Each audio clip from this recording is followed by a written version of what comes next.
Hello all, welcome to another quick learning. Today we're going to be going over how to do conditional formatting in Google Sheets. So the example I'm going to go through today is how do I format a row when the ship date is greater than the order date by more than 5 days. So first thing you're going to do is you're going to go up to Format. You're going to do Conditional Formatting.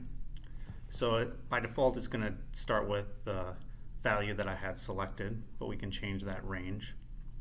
The first thing I'm going to do is I'm going to change this. So you have many different format cell options. So you can see there's some simple ones like is the cell empty, does it contain a certain text, looking at the dates or the numbers, etc. But I'm going to go through the custom formula. So here you can put in a formula that you want to trigger the conditional formatting. So just like any other formula, you start with the equal sign, and then you start putting in the formula you want. So in this case, we want to look at, is the ship date greater than the order date by 5 or more days? So we're going to do D2, which is the ship date there, minus C2, which is the order date. And is that greater than 5 days? So did it take more than 5 days to ship the order from the order placement date? And you'll see that you'll get this nice blue outline of the box. If I delete the 5, you'll see that there's a red outline telling me that this is not a valid formula. So Google kind of gives you a little bit of a heads up whether your formula works or not. And then you can go in here and change the formatting so we can say red instead of blue. And for the apply to range, we're going to do all of the D column here. So you start with D2, and if you don't put a number at the end of D, it will do till the end of the sheet. We go ahead and click Done. You'll see that it's highlighted. Here where it's more than 5 days, so here it's 7, 7 again. But maybe that's not easy to see. Maybe we want to highlight the whole row.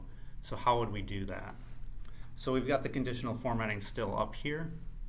If you go ahead and click this rule here, you can go ahead and change it. So the thing I'm going to do now is I'm going to change the apply to range. So I'm going to start it at A. So it starts with A, and then there's some columns hidden here, but we're going to go till U. So we're going to delete all of this. And again, U, if you don't specify a number, it'll go down to the last row in the sheet. Now when we click OK on this, you're going to notice that it's not working as we expected it to. What's going to happen is when I go ahead and click Done, you can see that it's only highlighting a few rows here, different cells in a row. And why is that? So let's go back to this. So what's happening in each row is it's going on the apply to range, it's starting with A and it's looking at, all right, D2 minus C2, is that greater than 5? All right, I'll color A then, and so on. So in this case, it's greater than 5, so it's coloring the A row. But then as it moves to B, it's looking at standard class minus ship date, which doesn't really make sense, so you're not going to get any coloring. You're getting coloring over here because it's going profit, or it's going V minus profit, and that's greater than 5 because 0 minus negative 385 is greater than 5, so you're getting coloring there.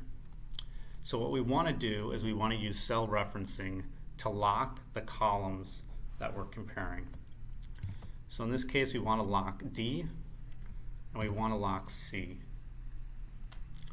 So just as when you drag a formula across, it changes the relative position of what it's looking at.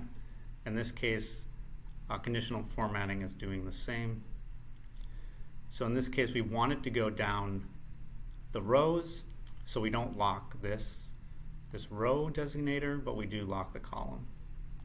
So if I go ahead and click OK, you can see now we have the entire row being highlighted when it's greater than 5 days between the ship date and order date. And that's how you do custom formulas with conditional formatting. I hope you guys learned something. Thank you very much.